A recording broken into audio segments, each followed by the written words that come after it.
Well, I was a huge fan of The Weakest Link, even when it was on in Britain, but really thrilled when Anne Robinson brought it here to NBC in the early 2000s. And I loved the show. What I loved about it most was the reference level of the questions.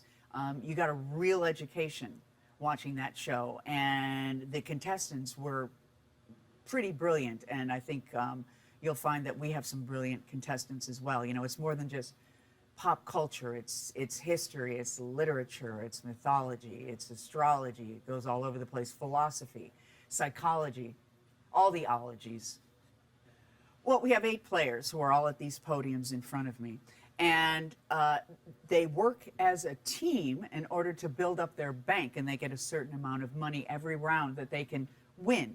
And what happens is they bank all of that money, and it goes toward the end of the game. They play 7 rounds, but only one person on the team will take that money. So a lot of people, the 7 other people, they're kind of working for nothing at the end of the day. The only money that goes towards your total is the money that you bank. And you bank when I say the contestant's name, Mary, then she'll hit the button and say bank. No other time. She can't do it before, and she can't do it while I'm reading the question. What I love about this one is, first of all, I don't have to work so hard. I'm not singing and dancing and dealing with celebrities, which is really fun. But what I love about this is the level of the intelligence that you have to get onto the show and to do well on this show. You kind of have to have a broad range of knowledge. And it's one game that starts in the beginning, goes 7 rounds, and then culminates in somebody winning all that money. And of course, Hollywood Game Night was, I think we did 10 different games every show. So that, of course, was a lot of work learning the rules and running those games and herding those cats. And in this one, I kind of just get to stand here, ask the questions, and I'm getting an education. I know it looks like a very serious game. We've got these very dramatic lights, and at some point, all these lights turn to blood red, and we've got very dramatic music. And I play a very severe person, but I hope you're laughing at the same time. And we've had such bright lights in terms of people who have been on our show, our contestants, just really smart people, really nice people.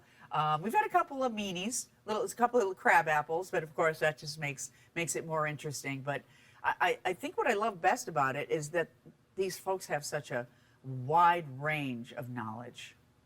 The Weakest Link was one of the first dramatic reality shows on television, and along with the dramatic music and Anne Robinson being so severe, I think it might have been one of the first catchphrases. When you eliminate someone, Anne Robinson would say, "You are the weakest link, goodbye."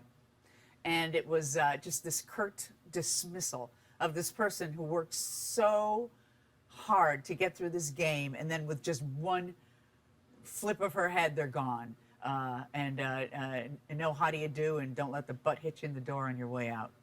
And that's what I love about this show. And you know, I'd probably do it with a little more of a wink, a little more of a smile, but not much. I can be pretty, pretty hard on some of the contestants. Each show has its own dynamic, and all of them have been so much fun, so alive, so dramatic. We've had some really amazing final rounds. People who I didn't think were going to get past the first round, who ended up in the final round and walked away with a satchel full of cash. So big surprises. A lot of people using the strategy of trying to vote off the smartest person in order to not have to compete with them in the end. Because who wants to go head to head with the quantum physicist that we had right over there, a guy named Jack? They got rid of him in about the 5th round, and he was answering, he knew everything. So everybody got rid of him because he was too much of a threat. And I love seeing that strategy. When they've got enough wherewithal as they're playing the game to have a little strategy, maybe have a little banking strategy. And then for some people, it's just they're doing their darndest just to answer the question.